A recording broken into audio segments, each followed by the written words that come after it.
د طالبانو لخوا د پاکستان خطرناک لوبې افشا کېدل او خبرداری وایي پاکستان د عایشیان د افغانستان په ګډون بهرنیو هیوادونو ته لیږي. دا چې څنګه نو جزئیات هم دلته وګورئ او چینل هم سبسکرایب کړئ. د افغانستان اسلامي امارت خبرداری وایي د پاکستان هوایي ډګرونو له لارې د عایشي خوارجو پټن ځایونو ته نوي افراد انتقالیږي.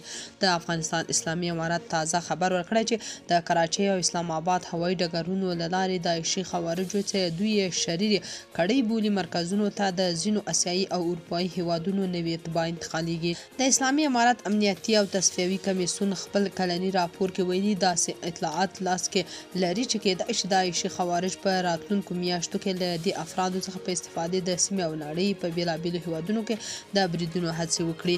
یاد کمیسیون ویلي چې تېرو 3 کلونو کې د عایشي خوارجو فتنه په بشپړ ډول ځپل شوې او د دوی د بریدونو طراحان او پلي کوونکي او سلګونه افراد یا وژل شوي یا نیول شوي چې په نیول شوو او وژل شوو کې زیات شمېر بهرنیان شامل دي.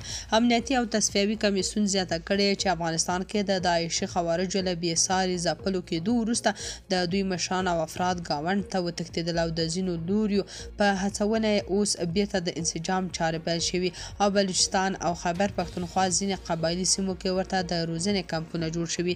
د افغانستان اسلامي امارت داسې حال کې دا خبرداری خپروي چې تر دې وړاندې په پاکستاني حکومت غږ کړی و چې د عایشي خوارجو له روزنې او ملاتړ څخه لاس واخلي، کنه د دې پروژې اور به تاسو ځان سره لمبه کړي. پاکستان بیا د افغان طالبانو دا ادعا ردوي او برعکس طالبان د ټي ټي پي په ملاتړ تورن کوي، خو طالبان په ځواب کې وایي چې خپل کورنۍ ستونزې په خپله حل کړئ. تاسو په دې اړه څه نظر لرئ؟ کمنټ کې شریک او چینل هم سبسکرایب کړئ.